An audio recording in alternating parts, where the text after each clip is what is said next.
Hey there, Knicks fans. How you doing? It's your boy Jon the Macri with you for a draft day edition.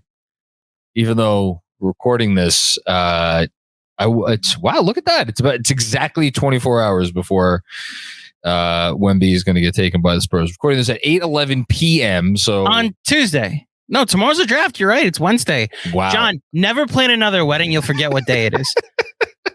Good call. It's draft day. Happy draft day, everybody. Vontae Mac, no matter what. I didn't even introduce you. Andrew Claudio joining me for the second pod in a row. Man, sorry, everybody. Brain fart there. I legit thought it was Tuesday when we were recording this. My bad. It's funny because for me, for reasons I cannot explain at all, it feels like today is Thursday and that tomorrow is Friday. I think because like we it's like in my mind building up to the draft. So like the draft is like a point of finality, and like Friday is the end of the week. And in my mind, that all makes sense. It's funny. I made an old joke to you earlier too in our text because you're in your 40s and I'm gonna be in my mid 30s. Well, I'm in my mid 30s, but I'm hitting the midway point in a couple months, and I'm finding more and more the stereotypical, like, oh, you forgot that because you're old, your knees creak because you're old jokes are becoming more and more. In fact, my fiance's sister made the joke that because we're older than Jurassic Park, that officially makes us Jurassic in our own way. So yeah. Older than Jurassic Park? Yeah. Movie came out in 93. I came out in 88. So oh yeah, I don't ever think because so you've always been older than Jurassic Park, right? But to the Gen Zer, that is like, oh, your birthday starts with your birth year starts with a 19. You're old. I was thinking about this when I promise this will be a very short detour off track, and then we'll get back to Knicks and basketball stuff because there's a lot of stuff to talk about. But on Big Picture Pod that we both enjoy from the Ringer Podcast Network, they were talking a few episodes ago about stuff to watch at the moment, and I think Fantasy mentioned the Arnold documentary, which I am about 2.5. I think I'm 2 parts into it. I have one part left, and asked his producer, who's much younger, what like Arnold like means to him, and he was like, yeah, he's like a meme to me, and Arnold was like the most important person of in my universe for like the first 15 years of my life. So that was a moment where I was like, huh, yeah, I'm old. To make this sports related, that's how you and I are with Michael Jordan to today's generation. How we revere him for for Michael Jordan. That's why Air, the Ben Affleck, Matt Damon movie that came out, while it's goofy in parts, you and I both understand the reverence to that man, that shoe, that brand, and then to someone who's my brother's age, that the guy from the crying meme gets a movie about his shoes. Like, what are you talking about? Funny. It's generational. And to fully come full circle, talk about Victor Wembanyama, born in 2004, Jon. I know. The same year as that the Red Sox won the World Series, that Return of the King came out. How about this? I got one, but talk about full circle or whatever. Born after David Robinson retired from the San Antonio Spurs. That is nuts, actually. Yeah. Speaking of Michael Jordan, even though he was drafted over or almost 40 years ago, arguably the most relevant figure in this draft as well, aside from Wemby, of course. So just for anybody who like only doesn't really listen to general NBA pods or follow general NBA news, guess we'll get everybody updated. So as of now, ahead of the draft, and we're going to get to the Obi stuff in a second, I promise. It seems like there's not going to be nearly as much action as we may have thought in the weeks and even days leading up to this thing, because after Wemby obviously goes at number 2, it seems as if the Charlotte Hornets are pretty much decided that they're going to take Brandon Miller. at number 2, which creates an interesting domino effect because Scoot Henderson, who was widely regarded to be the second best prospect in the draft for a long time until relatively recently, I guess, is going to be there at number 3 for Portland, which on one hand, you figure, all right, he's the sort of guy, as many have said, could go number 1 in a lot of other drafts, could still be there at 3, incentivize the right team to jump up and get him. But equally important in this situation, as it seems, is it seems to have incentivized Portland, or at least this is the read of the room at the moment. Again, 8:17 p.m. Wednesday night. Incentivize Portland to hold on to that pick unless they are. I mean, there's been different terminologies bandied about but basically, like, unless they're blown away by an offer they can't refuse, which creates a separate issue with Dame. And does Dame, ask out at some point based on that? I don't know. I've been consuming a lot of content today, and I'm not sure that that's going to be the case. At least maybe not immediately. Maybe something develops, and then it seems like Houston's going to make their pick because the whole Harden thing kind of went up in smoke. So they're going to select one of the Thompson twins. I forget which one. And then the draft kind of starts at 5 and onwards we go. As of now, the Knicks still do not have a pick on that draft. That may change. Perhaps, and now we will get to the first topic of the day, because certain someone will be going off the roster to try to obtain a pick via trade. And that someone maybe Obi Toppin. Andrew, you texted me earlier. You're like, we should do a pod with this Obi stuff. And you had to know you were poking the bear. I know. With that. And look, can I just say 2 things out front? Sure. One, again, for anybody who may have missed it, phenomenal job of reporting from Fred Katz. And just a little bit of like inside baseball. The article that Fred dropped today, in which he detailed a locker room kerfuffle, my word, not his, between Obi Toppin and I guess what started is between Obi and Tibbs, but it grew to involve some teammates kind of holding Obi back, and he got into it with Rick Brunson as well. After Game 4 against Miami, a game in which the Knicks lost to go down 3-1 in that series, and a game notably for our purposes today in which Obi Toppin did not play in the second half. Obi was very upset. So when did Fred tell us that he had that? It was the day after Game 4, right? I should also add, I did text Fred beforehand to make sure it was okay. We could say we knew about this. Oh, okay. Like, we knew this was coming for a while now. And not only that, we thought this at the time he told us, we thought the story was dropping like before Game 5. This is to the testament of Fred confirming and reconfirming and being reconfirming, being a good reporter to make sure he wasn't just single sourcing a story. We knew this was coming for a while. And when it dropped today and everybody had the, oh my God, shock of the reaction of it all, we've had a month to process it. So, which it does make our reaction a little different than others. It does. And I want to acknowledge that up front. Although at the same time, like, I remember my reaction when Fred originally told us, and it was like, oh, okay, well, that's not ideal. Mm-hmm. And then we kind of talked about it a little bit, and we were like, yeah, probably not appropriate for. Well, I'll get into what we said in a bit. So, phenomenal job of reporting from Fred, and it's absolutely 1,000% newsworthy. Like, if you have that as a reporter, you absolutely can and should put it out there because it's important. It's relevant. It's relevant for context, for where the team was, for where the team is, for where the team will be moving forward. So I just want to get that out of the way first and foremost. Second of all, I do genuinely feel bad for Obi Toppin. Is there a Knicks fan out there who like doesn't feel at least a little bad for Obi? I can't think of a Knicks fan that, even if you're not like pro Obi, you're in my dad's hive or not, you understand the situation and look at what he got drafted into and then what became a backup role to an all-NBA player that for a year wasn't playing like an all-NBA player and still didn't change his role.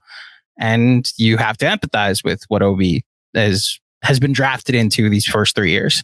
especially, and this has to do with, I think, the reaction when a story like this comes out, because Obi, I mean, look, you never know a guy unless you really know him. And sometimes when you actually know the player or the person, you still don't really know them. I mean, looks could be deceiving, but like, man, if there's a guy on the Knicks that I would bet everything on just being a genuinely good dude, it's Obi Toppin. He exudes this joy and like, zest for life and whatnot. So it's hard not to, at the very least, sympathize or, as you said, like empathize with him. And like, regardless of what your stance on what happened in the locker room may be, at the very least, I think you could understand where he was coming from.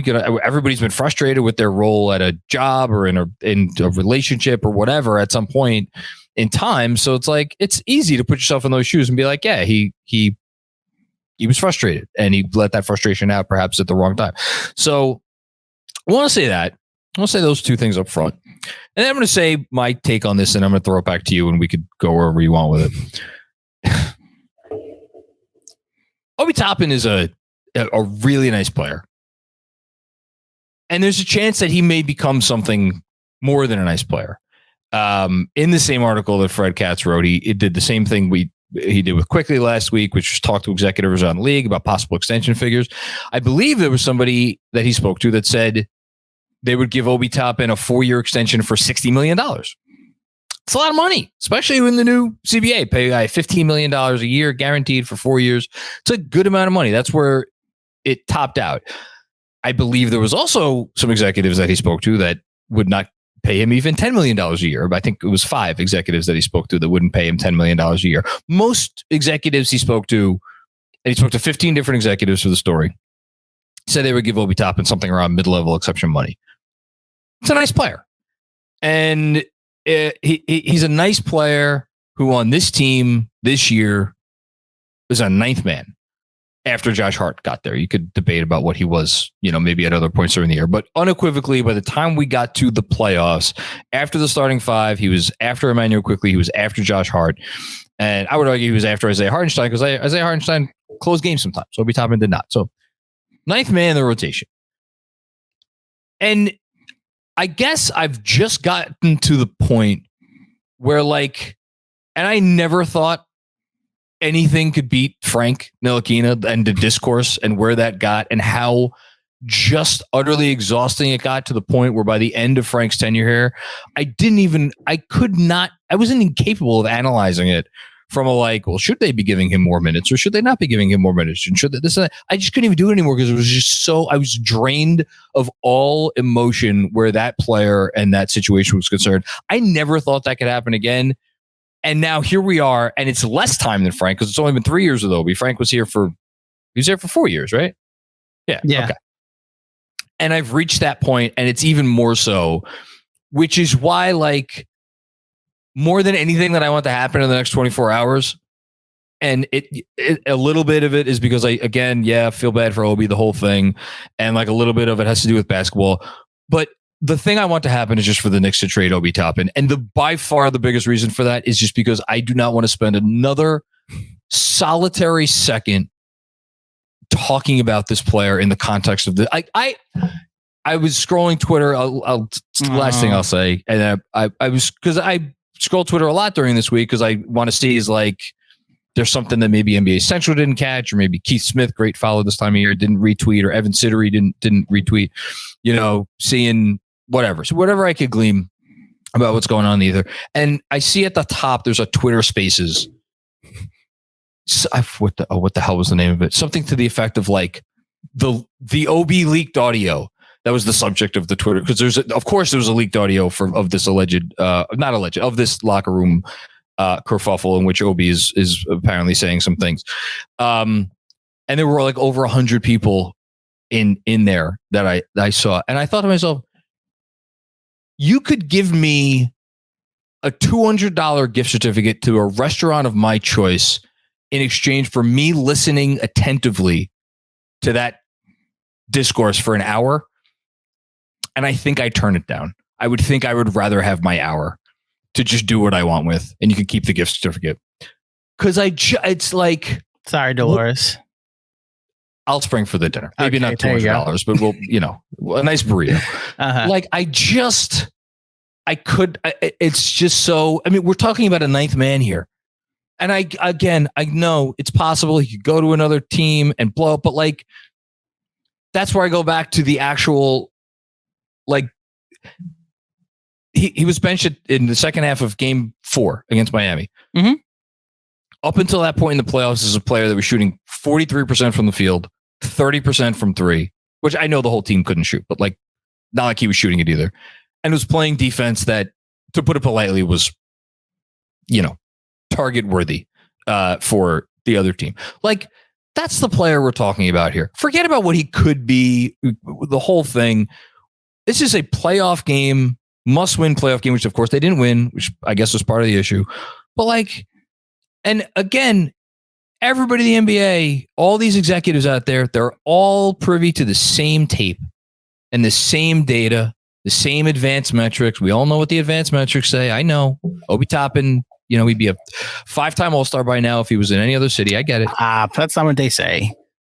I know you're being facetious, but yeah.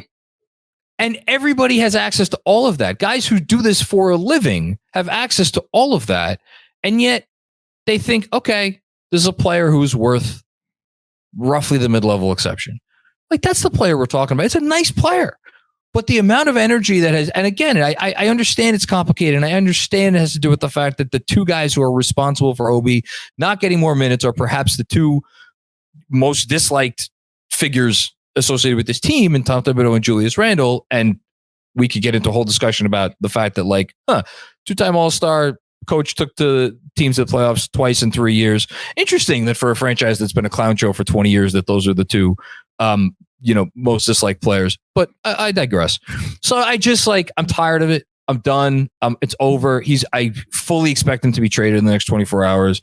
And I'm sure there will be a lot of discourse. And then we could all move on. And there will be nobody that will be happier, perhaps besides Obi Toppin himself, than me, to have finally moved on from this. That's it. That's what I wanted to say. I will turn it over to you. I was going to say, do you think you want Obi Toppin to get off the Knicks? Who's number one, apparently, after some audio leaked that I'm going to assume is from his camp of the interaction. I'm pretty sure Obi Toppin wants Obi Toppin to not play for the Knicks anymore. So, and we should say Steve Popper, by the way, and Steph Bondy reported on this week. Both of them basically were like, all parties are in agreement that it's time. So I think I narrowed it down to 4 things that are both about this and in a response to what you said. First of all, I will join you in saying that, like, 2-time All-Star and All-NBA player and Julius Randle, and then guy who was coach of the year 3 years ago, and then got the Knicks to the second round of the playoffs for the first time since 2013, Tom Thibodeau. 2 things can be true: that both of them get entirely too much criticism than they deserve, and that Obi Toppin has not been handled correctly in the first couple of years. Whether it be that Obi should get more minutes, that Obi should be given a longer leash to work through his mistakes and play through his mistakes. Both of those things can be true. That Tibbs has done a phenomenal job since being here, and he's just kind of not known what to do with Obi as far as an offensive weapon. Whether he goes someplace else and figures it out there, time was just going to have to tell, like it did with Frank Ntilikina, like you said. The second thing, and it was kind of my reaction when this happened, which is I was trying to get Benji on, but he's traveling, so we'll have to get his opinion in the future. But just from my experience in the locker room, this happens. Like, this happens all the time. Yes. Every single book I've read by a former player or a former coach is like, has a chapter on this interaction after this playoff game where I got MF'd to death for a decision I made or a shot I missed or a rotation I didn't do. And this is usually in books about champions. Like, conflict doesn't have to create like enough of a disconnect that you aren't able to grow together and build through it. And Obi got a much longer leash, especially after the first quarter that he had, Julius had in game 5. Like, that first 8 minutes saved the Knicks season for an extra game because of Obi coming in and making the impact. That 18-2 run with the Knicks erased a 10-point deficit, Obi's part of that. So, like, by the way, just like he was part of some other successful, I read the numbers before. He wasn't all bad in these playoffs. I'm not sure that they win game 5 the game that Julius got injured and he started the that's not even the one. The game 5 I'm talking. You're talking about game 5 against Cleveland. I know. You're talking about game 5 against Miami. I just wanted to say that there were other instances during the playoffs where Obi was good, and that's the one that I was thinking. Go a game back further in the Cleveland series. Julius did not play the fourth quarter because Obi Toppin and how he played in that fourth quarter at the Garden. He has shown a longer leash, and in a vacuum of a moment, Obi and his frustrations that took 3 years to get to, they boiled over. It was probably a moment. He had teammates to be like, you're wrong. And that's the part of the audio I was listening for because I knew, because we were told it was coming, that part of the audio was there, which, good Lord, Julius Randle, peacemaker, is a hilarious outcome of this entire situation. Hey, listen, again, shout out Steve Popper, who came on this pod and talked about how leader in the locker room. That's the craziest part about all this. We laugh, but there's whatever. There's maybe some truth to anyway. But that's another part of this, which is the third thing, that this front office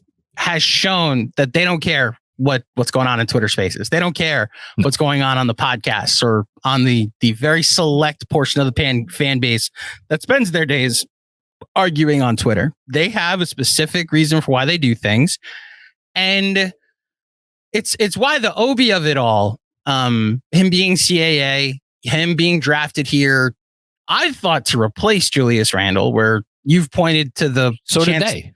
So as a result, Julius turning into an All-NBA player that first year and them deciding to lean in to the we here season and not find a new home for Julius as they rehabbed his value, changed the trajectory. And for whatever the rest of the league might think about about Obi, I personally think that there is more there. I have no idea how much more there will be. We might find out next season that he was just meant to be a backup or a low level, like a decent starter on a good team. I don't know that we can make any conclusions, which is why the last thing is to compare this to Frank is so fascinating. Like Frank's big thing, it was twofold for me. Like couldn't stay on the court.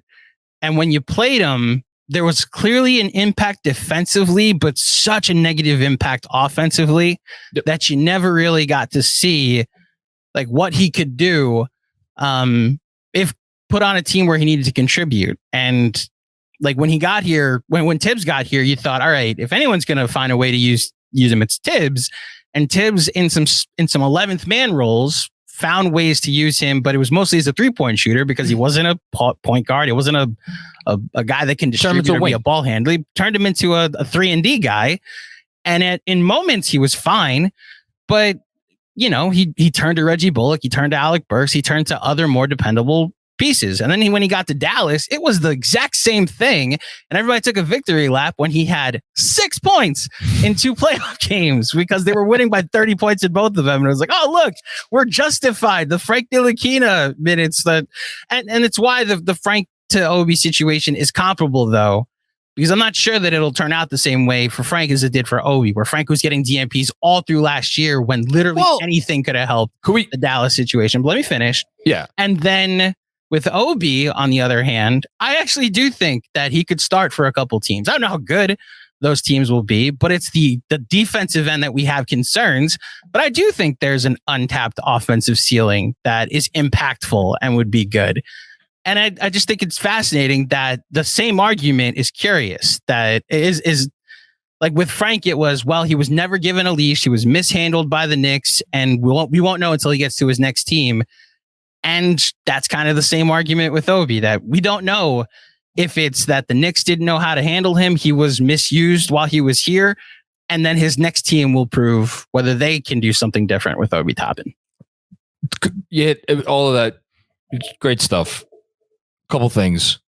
One, Fred Katz was unfortunately not I won't say unfortunately because Vorkunov was covering the Knicks at the time and he was excellent. But my point is, unfortunately, we did not have an extension article in which someone talked to 15 executives around the league to spitball what Frank Ntilikina should get as a restricted free agent or on his rookie extension. If we had that, I'm pretty sure I could guess what the numbers would have been, and they would have been a hell of a lot less than the numbers that were bandied about for Obi Toppin, because I think Obi Toppin is certainly held in higher esteem around the league now than Frank Ntilikina was after his third year, and justifiably so, because Obi has done enough to make himself. Mid-level exception money is not nothing. It's not nothing, and you're not handing that out to just anyone. There are certainly, again, because these are the people that Fred spoke to, people around the league who look at Obi Toppin as a player of curiosity about what you just said. What could he be on a different team? The thing that I struggle with is, okay, if you're a player in the league today who is a bigger guy, he's a 4 or a 5, one or the other. I mean, ostensibly a 4. Can he play the 5? How much can he play the 5? Those are interesting questions, but he does not protect the rim. The shooting is, let's say, inconsistent.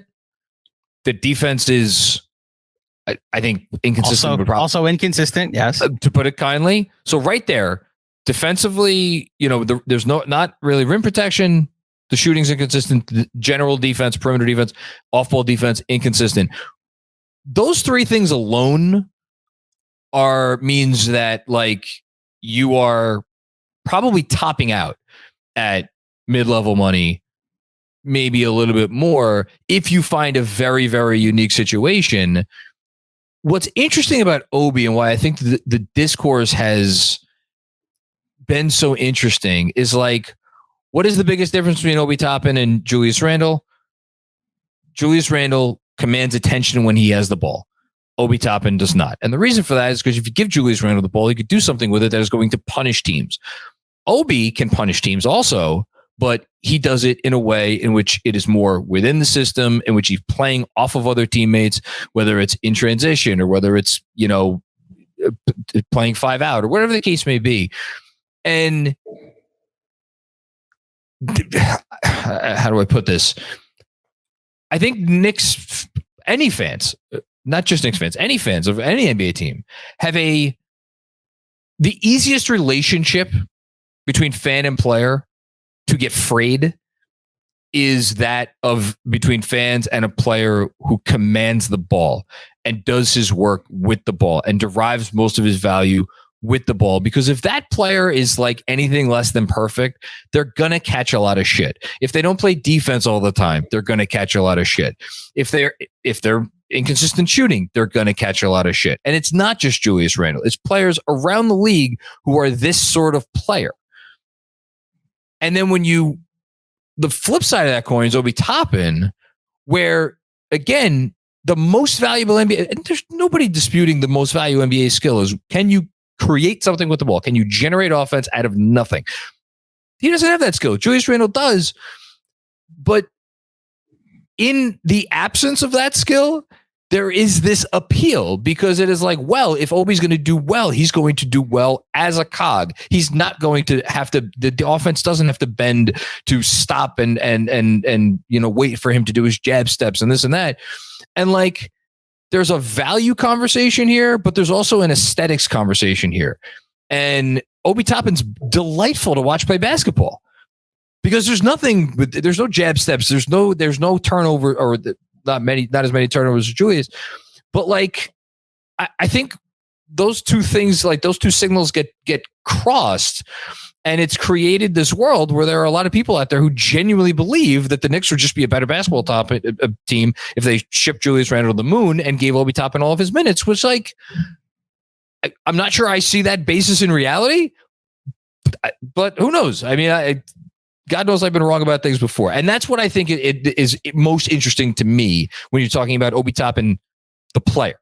There's a domino effect to because I don't think anyone is saying that if you gave Obi Julius's usage that you get the same production. It's literally just, you then find other ways to impact the game with that amount of usage. So like some of the usage goes to RJ. I was about to say more. It bleeds into the RJ. It's why but it also bleeds into like, okay, more ball movement. So then quickly get some of that usage. Sure. And then Josh Hart, Quentin Grimes gets some of that usage. And multiple people are allowed to eat more because this usage that's dominated by, like you said, someone that's not as aesthetically pleasing when he's missing as Julius Randle doesn't exist anymore. And like, taking out the game that Julius got hurt, the last 3 Knicks playoff wins were largely dominated by fourth quarters that didn't feature Julius Randle. So the fourth quarter against Cleveland, right, doesn't play, and it's Obi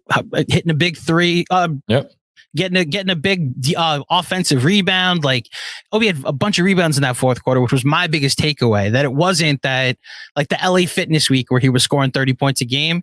Like, that wasn't ever going to be a reality. It's just XJ and I go back and forth all the time. Like, he likes to validate, like, oh, see, Obi's great. Which I do think you and XJ are going to need to talk sometime this offseason about.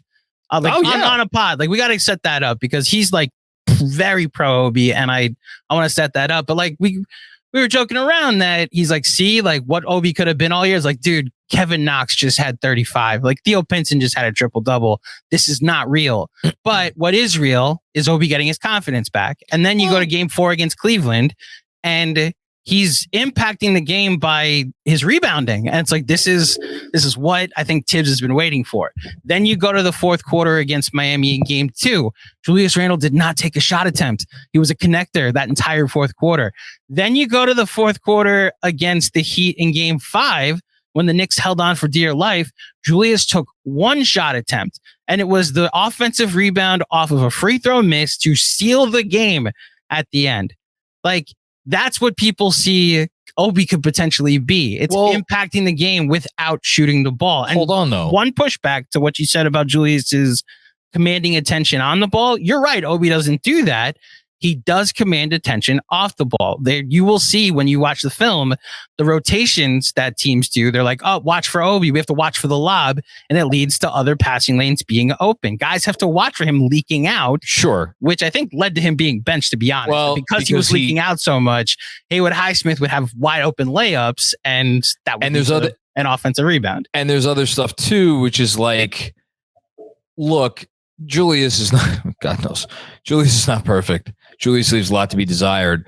But the reason that Julius was in all those situations, even though the offense was clearly not running through him, is he is capable of doing a lot of the little things that Obi Toppin, frankly, just does not do nearly as well as Obi. Like, if you need someone to box out his man, again, God knows there's lots of footage out there of Julius failing to box out his man.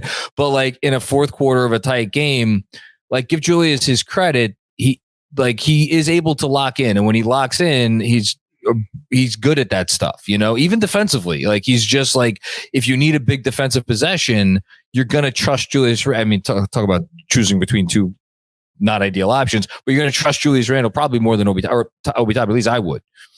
Yeah. And I think, look, the larger conversation here, John, that is why having this conversation with you is fascinating. The Rorschach test of how you receive, not you specifically, but how any Knick fan is going to receive the Fred article, the leaked audio, this entire incident happening, right? I don't think anybody's changing their mind. Like, if you were already out on Tibbs, this is a confirmation. See, he's holding Obi back. Obi even hates him, and he's justified. If you kind of thought Obi needed to be benched in the second half, and the really good coach was justified in doing it, like, this is, it's a young player throwing a tantrum, and the coach deserves to, like, whatever you already thought is not going to be changed by this information. And I think that's just how, like, we saw this with, honestly, I will say, like, welcome to 2023. Well, John, I think this has always been the case. It's just now information goes quicker. I don't think anybody, like, if you want to take this into like real life stuff, I don't think any Republicans had their mind changes. That's exactly where my 80s. That's exactly where my mind went to. Well, like, now it's even more prevalent. Like, if you're to your side, you have gone to. Now we're talking about like Obi Toppin versus Tibbs. Like, who cares? But like, if you go to the 80s, like, I don't think anybody had their minds changed and suddenly they were like, oh, that's a brand new information. I'm still voting for Ronald Reagan. And like, America bore that out over a 2-election cycle. So much so that his vice president got elected too. You then go to today where the sides become even more polarized in everything, that a brand new piece of information is not going to make you rethink any side. It's just going to confirm what you kind of already thought in the first place. So, look, I hope at this point, I have nothing against Obi. I think the other, and this was the fifth thing I had forgotten earlier. The other thing about Obi, and you did kind of speak to it with aesthetics, Julius is good, is so much like no, yes on his difficult shot making at times. Obi's good, lights up the garden. Like him throwing down on so many occasions is like highlight reel stuff. And Chris said this last year, like RJ, in order to get the Garden to chant his name, like has to make a couple shots, get a good defensive stop, get to the line, and they're chanting RJ Barrett. Julius has to go for 24 and a quarter and score 57 points, and they're chanting MVP at the line. Obi dunks once, and on the next time out, they're chanting Obi. So, that's a perfect transition to the last point that I wanted to make. And you brought it up before in terms of like, you brought up the front office before. And I'm going to say that obviously I don't blame Tibbs because I think Tibbs walks on water. I'm not blaming Obi. I'm not blaming Julius Randle. I'm not blaming any of those people. If there's someone to blame for the situation, it's the front office. And it should have been clear as day, midway through that first season, like, oh, okay, whatever our plan was should probably go out the window. And I don't know if I've said it on this podcast, and I'm sure other people have reported it officially, but like Wes made the Obi pick. Bondi had that in his article this week saying that Wes has been a supporter of Obi. And I've heard that perhaps some other folks were overruled and maybe who they want to take in that draft because Wes wanted Obi Toppin. And I damn well am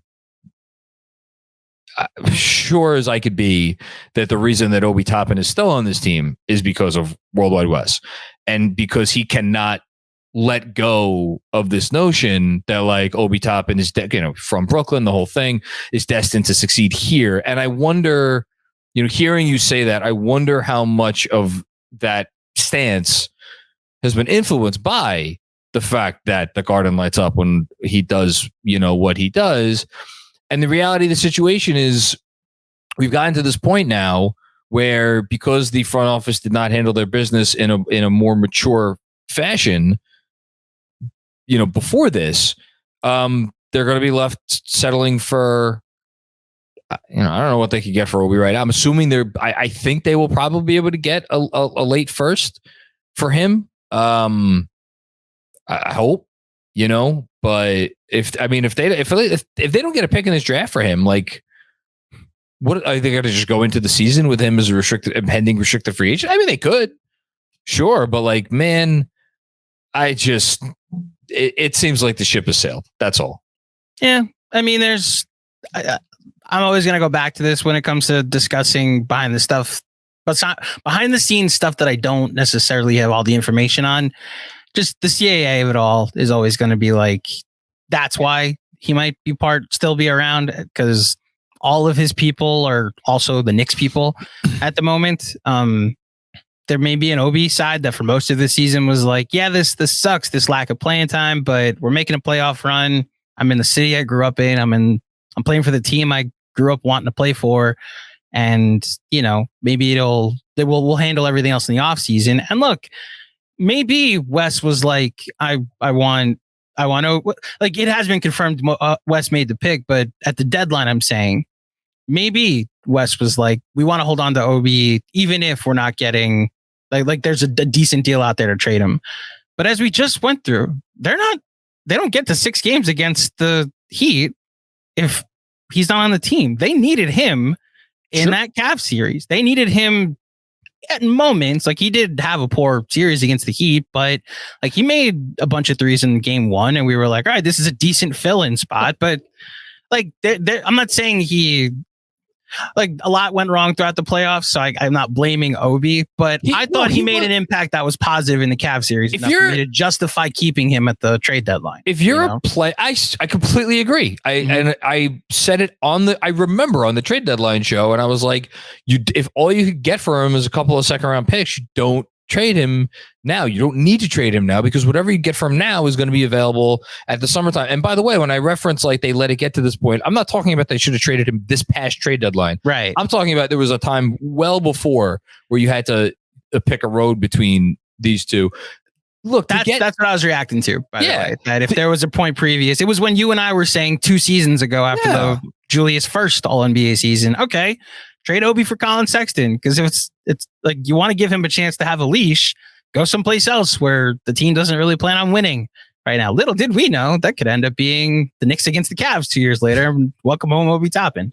Look, any team that gets to 6 games in the second round of the playoffs, you need everybody in your rotation to step up and perform. Yeah.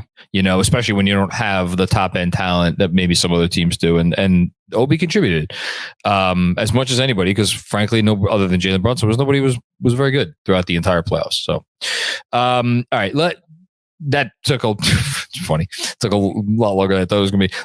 Quickly, unless there's anything else that we should get to, I wanted to get to. I don't think so. I think you should go without saying, it's not personal with Obi on either anybody's end. I think I would have loved for it to work out here. And I mentioned it. His good was exhilarating, and he's going to light up whatever gym he gets traded to. And we'll see if there was more that could have been tapped out of this well that the Knicks and Tibbs couldn't get out. And I honestly think the Knicks will be fine in their process without him. This isn't like, I don't think an all-star is going to potentially, I know this is where I need we need to talk to XJ about this, because he thinks Lauri Markkanen is somewhere in Obi Toppin. I don't see it, but I know. I saw that.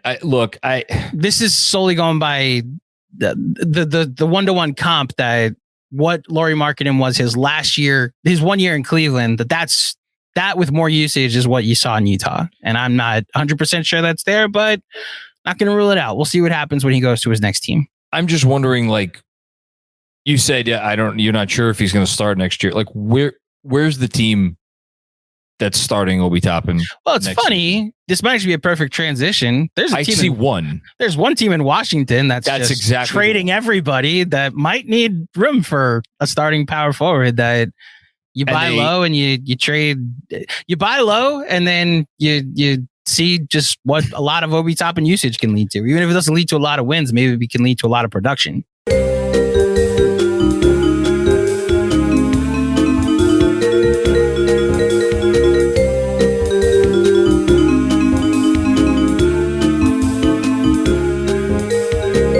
You want to talk about a team that should give Obi Toppin a long runway. It's a team that's trying to lose a lot of games, which is the Wizards next year. So they traded Kristaps Porzingis today. 3-team. It's not official yet, but it seems like this is what it's going to be. With Malcolm Brogdon going out of Boston. Malcolm Brogdon is going to go to the Clippers. Gallinari is also exiting Boston in that trade. I think he's gonna have to go to Washington. I haven't sat down with the calculator, but Gallinari is going to also have to go out for salary purposes because Porzingis makes a lot more money than Brogdon. And then Marcus Morris. So we have 3 former Knicks involved in this trade. Is heading from the Clippers to Washington, where he's an expiring contract. I think he has some value. We'll see if maybe he's their starting power forward on opening night. The 30th pick in the draft is going from the Clippers to the Wizards. So essentially, Washington is getting the last pick in the first round for Kristaps Porzingis, who opted into the final year of his. It seems like he's going to opt into the final year of his contract to make this feasible. That's an interesting trade. Obi for the 30th pick. Putting that aside, couple things that are fascinating to me. Well, maybe not fascinating is a strong word, but interesting to me. Porzingis, once upon a time, not that long ago, even when he was in Dallas, was viewed as, he was viewed as the unicorn. Even after he came back when with the Mavs, and him and Luka were putting up offensive numbers that would have been like the highest in the history of the league. Like, there was still some of the bloom on the rose then. And now we're sitting here and he's entering into his 9th season on his 4th team. And you just look back and you're like, it doesn't seem that long ago where we looked at this guy as like, oh, okay, this is going to be the cornerstone of Knicks basketball for the next 10 to 15 years. And now here he is on his 4th team in his career. And I understand the injury has to do with that and other stuff, but that part of it just is interesting to me. And am I like rooting for Kristaps to succeed in Boston? That's a weird sentence to say out loud. No. You're shaking your head. Nope. Yeah, I don't know. I'm curious to see how it looks. I don't know that this like puts them over the top. I think it's a good trade. I saw Benji had a good tweet today, kind of insinuating like, I'm not sure this is what Boston needed. And I see where he's coming from. At the same time, like, Kristaps is good. And he could do a lot of things, and he's really talented with the ball. And like I did a whole newsletter on him because I thought there was a chance maybe the Knicks might kick the tires there. It turns out they didn't. So yeah, there's that part of it. And then there's the valuation part of it, which is like the 30th pick in the draft. But I think that's less a Porzingis thing, and honestly, even less of like a CBA thing, and more just like anytime you have a situation where it's either a sign and trade or a guy who has the option to opt out but could also opt in, like the valuation on in those situations seems to get a little funky, because it's like Porzingis technically could have just walked and the Wizards could have got nothing. Now there's not a lot of cap space out there. Who's the team that was going to pay him? But like Washington is clearly in this tear down rebuild mode. And like, did they really want to engage in some sort of like, I don't want to call it a standoff with Porzingis, but like dare Porzingis, okay, go find your money. Like they got something for him. Clearly they're okay with it. Clearly they didn't think there was any like great pot of gold at the end of a different rainbow had they played this thing differently. Otherwise they would have played it differently. And ultimately the market dictates itself. But yeah, that's the only other thing I wanted to say. Look, this just continues to be more fallout from, not from the trade from the Knicks, but from his injury, which changed the player that he was always going to be, or the ceiling of what player he could have been. And I thought he was outstanding last season in Washington, really, and the numbers were really good. I know how you feel about Luka, but we're now a year removed from him not being there, and like I'm curious what he's now going to do in Boston, where he's not going to have the ball as much. Because it sounds to me like they're going to fit him into the system of penetrate and kick to him in the corner, him on the wing, him up top. Like he just takes all of Al Horford's shots, and then it's why I think my bigger takeaway from this trade is like I want to see what the complete product of the Celtics ends up being. Like I think what position does he play? Well, so I think there's a spot there's a corresponding move where they'll try to get a point guard, because say like the Celtics, I'm not so sure about that. They just traded a point guard to get that's him. That's my point. Brogdon. I think they're now going to trade like Robert Williams for a point guard. Oh, so we disagree. Who then? My read on this is like basically the Celtics are all in on the fact that we have these 3 combo guards: Derek White, Marcus Smart, and Malcolm Brogdon. Malcolm Brogdon is probably the most point guard-y of those. Mm-hmm. But the point I think they were looking at the situation is we have 3 of these guys, we only need 2. And now to bring in another point, like a true point guard like that, that's the thing. And that's why this Boston experiment, to the extent that it is an experiment, is so fascinating, because they clearly believe in this, like, we're going to run our offense essentially through these 2 wings, and we're going to try to put enough ball handling around them. Again, that's why I don't feel like they need they don't feel like they need a true point guard because the offense is going to, like, whoever it is, at best, they're going to be third on the pecking order after the wings. And now to introduce Porzingis into it, a guy who's going to get the ball a lot. Now you really don't need a traditional point guard who's going to commandeer, possession after possession. So I think to me, it's just like, who's going to start Derek White or Marcus Smart?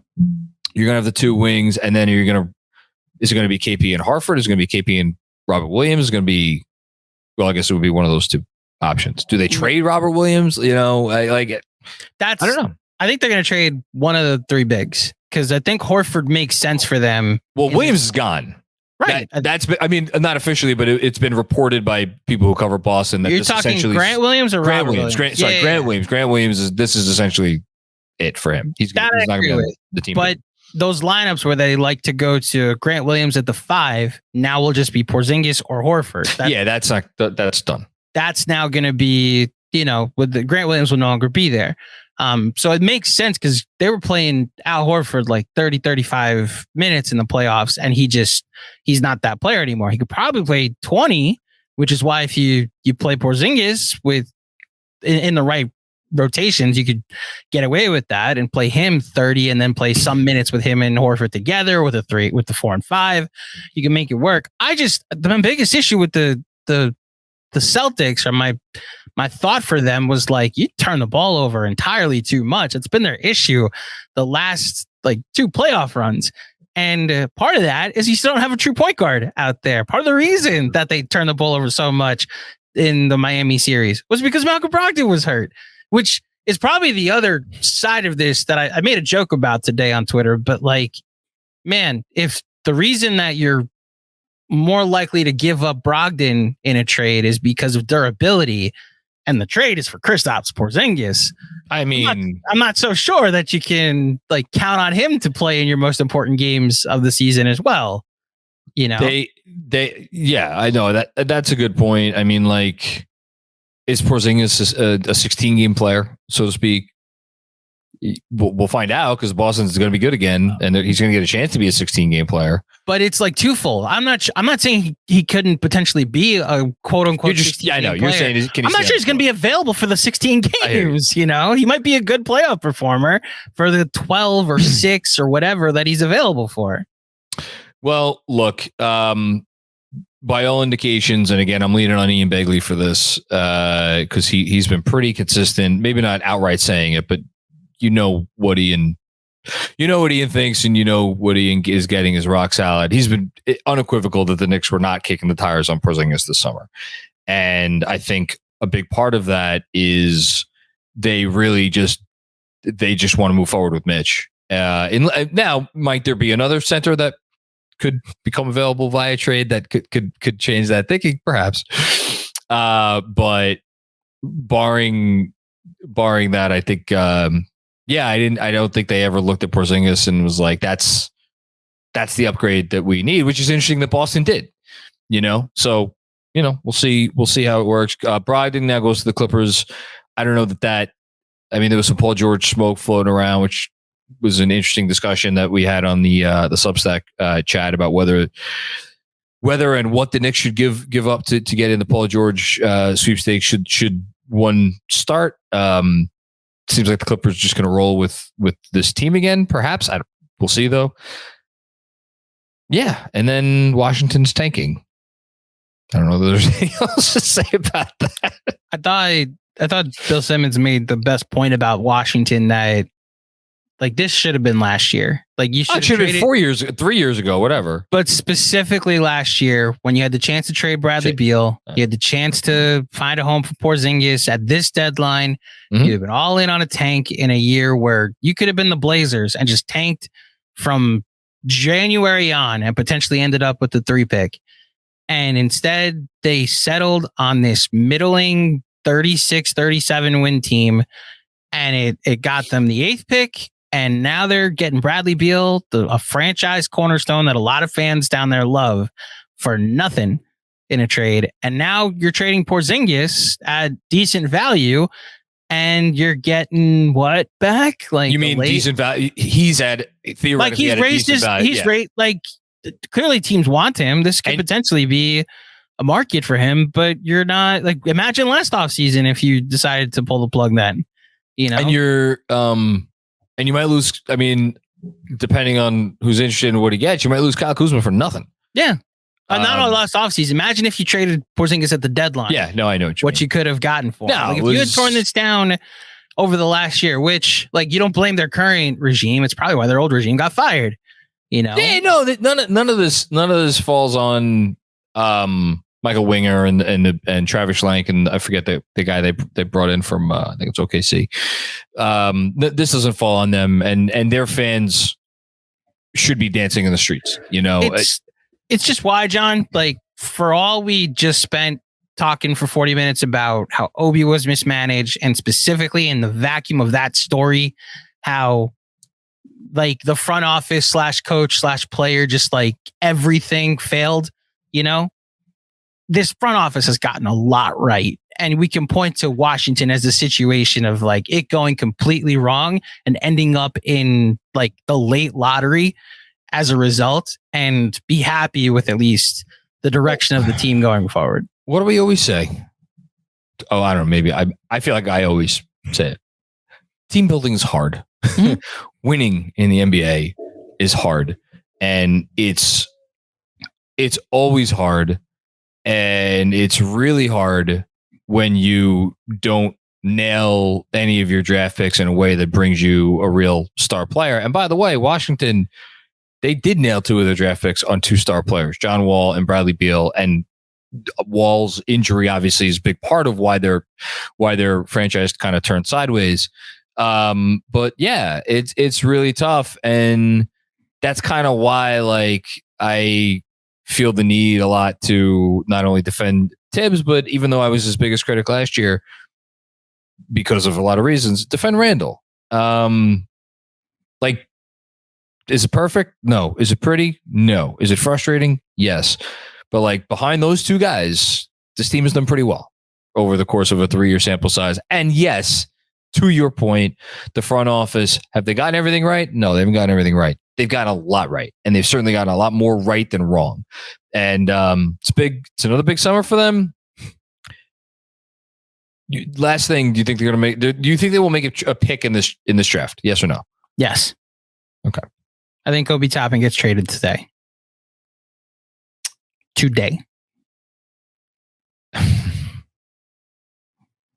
If he doesn't get traded, I'm not sure how they get into this draft, because you know what I don't see them doing, unless it's something funky with Washington where like they trade Washington back a pick that they now have some doubts as to whether it's ever going to convey. Which, by the way, one thing about the Washington pick, and I thought about this again, shout out to all the fine folks that talk a lot on the Substack chat, because it's always great conversations over there all day long.